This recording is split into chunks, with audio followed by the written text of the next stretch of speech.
Hello guys! Welcome back po ulit sa aking channel. So this is Faye and for today's video po ay dito po tayo sa Popo Live application. Ayan, kasi meron pong additional na pa-bonus reward po si Popo sa atin na mahilig mag-ipon ng points. So ito po yung aking dashboard sa Popo. Ayan, i-click po natin yung reward. So meron siyang pa-event po ngayon, pa-activity.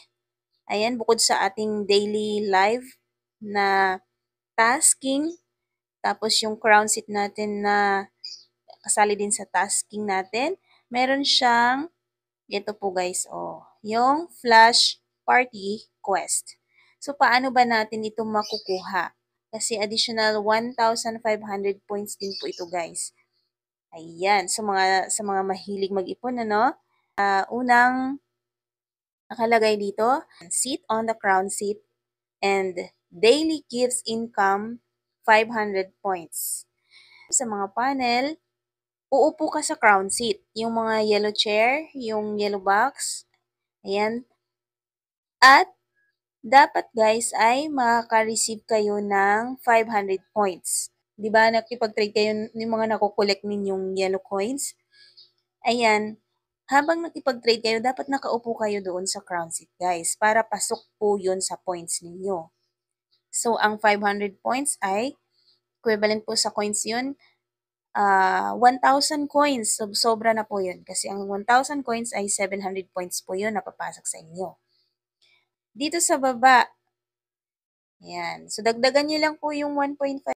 2 oras at kalahati. At dito sa baba, meron siyang condition naman. Sit on the crown seat, daily gives income, 50,000 points. Yan guys. So, dapat daw ay maka-receive kayo or magkaroon kayo ng income habang nakaupo sa crown seat na 50,000 points. So, bagay po ito guys sa mga nagpapatrade ng malaki.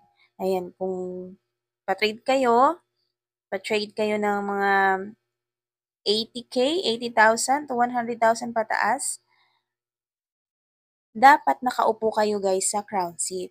Doon kayo makipag-trade, dapat mabagsakan kayo doon habang naka-crown seat kayo para makuha nyo itong additional na 1,000 points. So, sayang po yan guys, no? Kasi additional 1,500. So, yun lamang po ang aking i-share tungkol dito sa Flash Party Quest. Yan. Thank you for watching guys and happy earnings. More earnings po dito sa Populay. Bye!